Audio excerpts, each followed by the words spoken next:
नमस्कार, मैं पंडित हर्ष पोनीकर आप सबका मेरे भाग्य चक्रवर्ती फॉर्चून टेल कार्यक्रम में हार्दिक स्वागत करता हूं। आप सभी को सावन मास और नाग पंचमी की बहुत बहुत हार्दिक शुभकामनाएं। आज हम बात करने जा रहे हैं नाग पंचमी के अवसर पर। आज 2 अगस्त 2022 को नाग पंचमी है।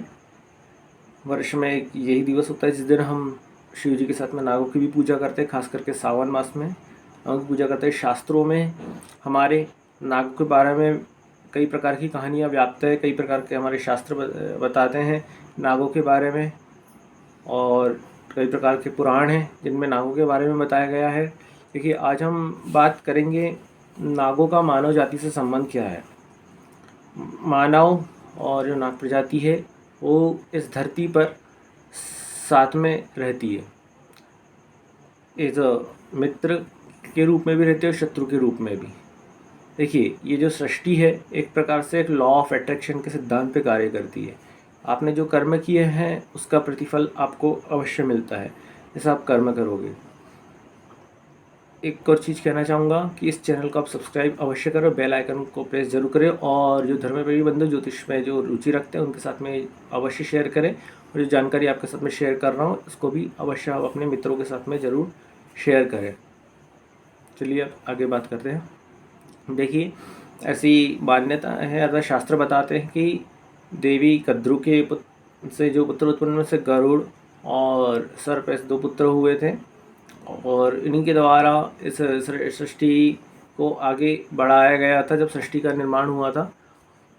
और यदि देखा जाए तो हमारे यहाँ पे शास्त्रों में बताया गया है कि जैसे भगवान देवादिदेव महादेव का सावन चल रहा है, सबको अपने गले में हार के रूप में सजा करके रखते हैं। इसके अलावा एक और कहानी है कि शेषनाग जो है उनके ऊपर श्री भगवान विष्णु जी शैया पे विराजमान रहते हैं और लक्ष्मी जी उनकी कदमों से उनकी सेवा में रत रहती है। और कई भी शास्त्र है जैसे वो बताते हैं कि जो नाग है हमारे शरीर में कुंडलिनी शक्ति का प्रतीक है। हमारे शरीर में 7 चक्र होते हैं, और जो मूलाधार चक्र होता है वहाँ पे कुंडलिनी शक्ति सुप्त अवस्था में सोई रहती है, जहाँ पे पूरी मंत्र शक्तियाँ स्थिर होती है। कई जन्मों के पुण्य जो है कर्म संचित रहते, कई पिछले जन्म के जो भी मंत्र दीक्षा है पूरी वहाँ रहती है। वहाँ पे दबाव डालने पर वो अग्रसर होती है और उसे देवी की संज्ञा प्राप्त है। हमारे शास्त्र में शिव की संज्ञा प्राप्त है और कुंडलिनी शक्ति को देवी की संज्ञा प्राप्त है। अर्थात जब हम कुंडलिनी शक्ति के ऊपर आघात करते हैं तो सहस्त्रार की ओर शिव से मिलन के लिए अग्रसर होती है। इसलिए सर्पों की हम पूजा करते हैं कुंडलिनी शक्ति को। कुंडलिनी शक्ति हमें चैतन्यता से भर देती है। जब आप साधना करते हैं किसी योग्य गुरु के सानिध्य में जाकर के आप जब साधना करते हैं तो आपको हर चीज़ का महत्व पता चलता है, हर एक चक्र का महत्व पता चलता है।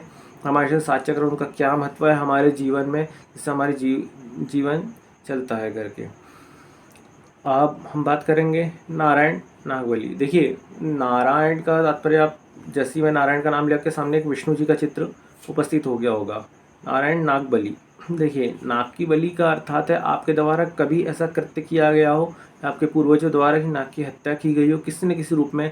प्राय होता है कि जैसे खेतों में काम करते हैं जीव है जो है तो देवता बोलते हैं, परंतु उनके द्वारा कुछ अपने बच्चे दिए गए हो, या आपने ट्रैक्टर चलाया उसके अंदर में उससे मृत हो गए, आप गाड़ी चला रहे उससे मृत हो गए। शास्त्रों में बताया गया है कि यदि ऐसे कोई आपसे हत्या हो जाती है उनका पारंपरिक रूप से उनको अन्य स्थान पर न फेंक करके विधिवत रूप से उनका दाह संस्कार करना चाहिए।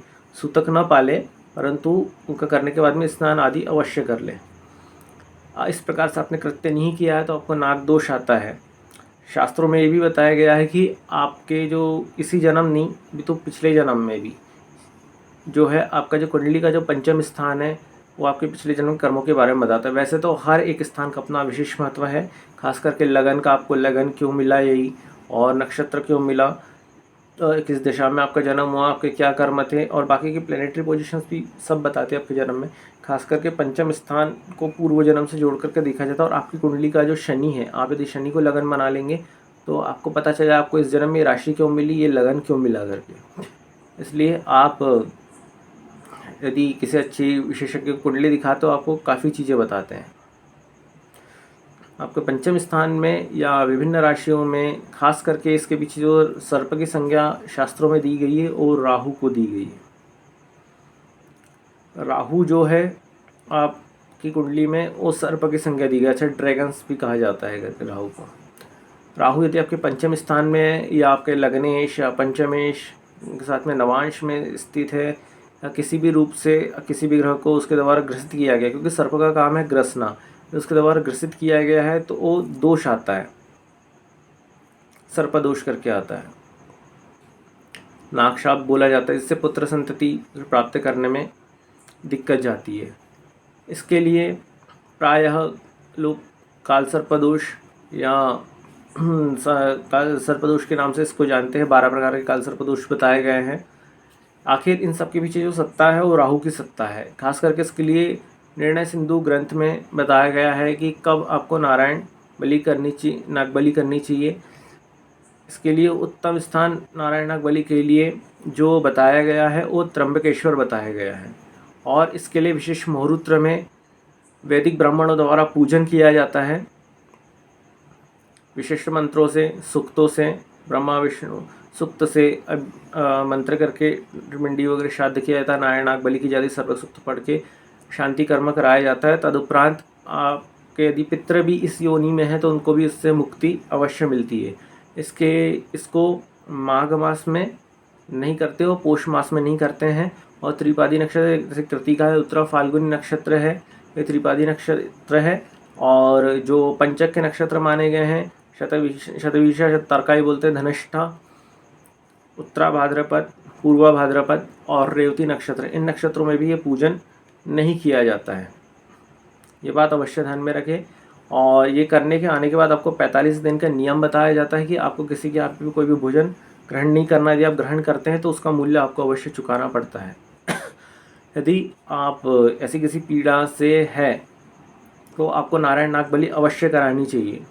देखिए, हम में जो ऊर्जा शक्ति है वो कुंडलिनी शक्ति के द्वारा हमको मूलाधार जो चक्र होता है उसके द्वारा हमें ऊर्जा प्राप्त होती है। पृथ्वी तत्व निहित है, पृथ्वी पर ही हम निवास करते हैं।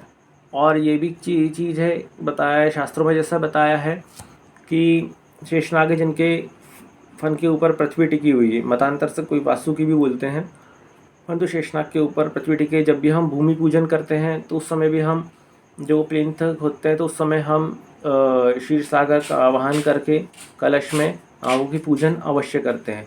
इसलिए इस दिन नाग पंचमी के दिन सर्पों का पूजन अवश्य किया जाता है, ताकि सर्प भय न रहे और हमारे पितृवत व्यवहार अवश्य करें हमारे साथ में। यदि आपके यहाँ पे भी कोई ऐसी पीड़ा है, आपको बार बार सपने में सर्प दर्शन देते हैं या आपको बार बार सर्प दिखते हैं या कभी ऐसे आपके साथ कुछ घटना घटित हुई हो, तो आपको एक बार पूजन अवश्य कर किसी मर्मज्ञ से अपनी पत्रिका अवश्य दिखवाएं और उसकी शांति अवश्य करें। देखिए, काल सर्प दोष की शांति आप किसी भी तीर्थ स्थल पे कर सकते हैं।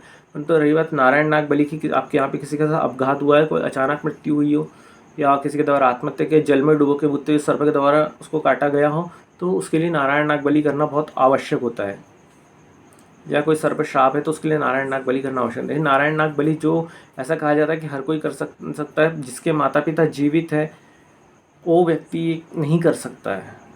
अर्थात यदि कोई कहता है तो शायद वो आपको लूटने का प्रयास करे। मैं किसी का नाम नहीं लेना चाहूँगा, परंतु ये शास्त्र सम्मत है कि जो भी व्यक्ति के माता पिता जीवित हो श्राद्ध कर्म नहीं कर सकता है, उसके माता पिता ही ये कर्म करेंगे अपने पूर्वजों की निवृत्ति के लिए। पाया गया जाते हैं, सब दूर जाते हैं, एक बार त्रिपिंडी श्राद्ध अवश्य करें।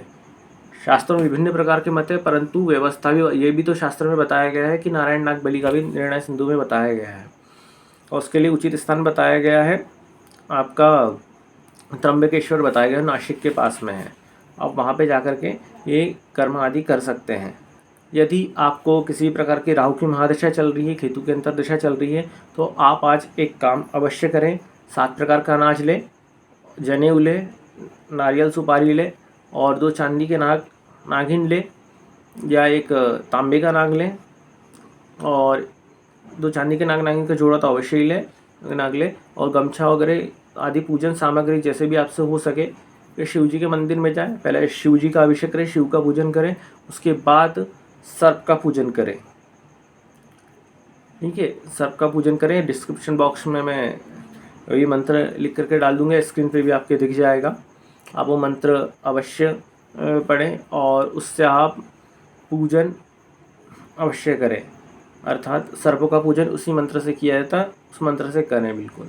या ओम सर्पेभ्यो नमः करके पूजन अवश्य करें, नाग देवताभ्यो नमः करके पूजन अवश्य करें। पहले शिव जी का ओम नमः शिवाय का अभिषेक करें, हो सके तो आप ब्राह्मण उपस्थित हो उनके द्वारा मंत्रों से या अभिषेक अवश्य करवाएं। तब तुरंत उनके अंडर रह करके आप सानिध्य में रह करके पूजन संपन्न करें तो ज़्यादा उचित फल आपको प्राप्त होगा। और ब्राह्मणों को उचित दक्षिणा अवश्य दें।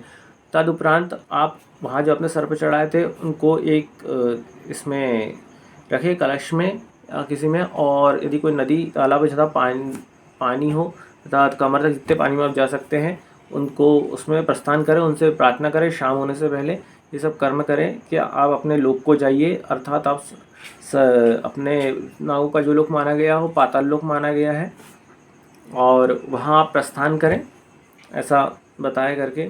देखिए प्रायः लोगों में ये भी भ्रांति रहती है कि क्या नागमणि होता है। देखिए नागमणि के बारे में ऐसा बताया गया है शास्त्रों में कि जैसे हम हमारे जीवन में संचित कर्म करते हैं अर्थात जो भी पुण्य वगैरह करते हो, हमारी कुंडलिनी में जाकर अर्थात मूलाधार में जाकर के जो कर्म है इकट्ठे होते हो, हमें अच्छे फल प्रतिफल प्रदान करता है। आपके कर्म अच्छे तो प्रकृति आपको अवश्य साथ देंगी, हर जो शक्ति है आपको अवश्य साथ देगी। तो आपके कर्म खराब होता है, आपको प्रकृति भी साथ बिल्कुल नहीं देती है, इसलिए कर्म सोच समझ करके कीजिएगा।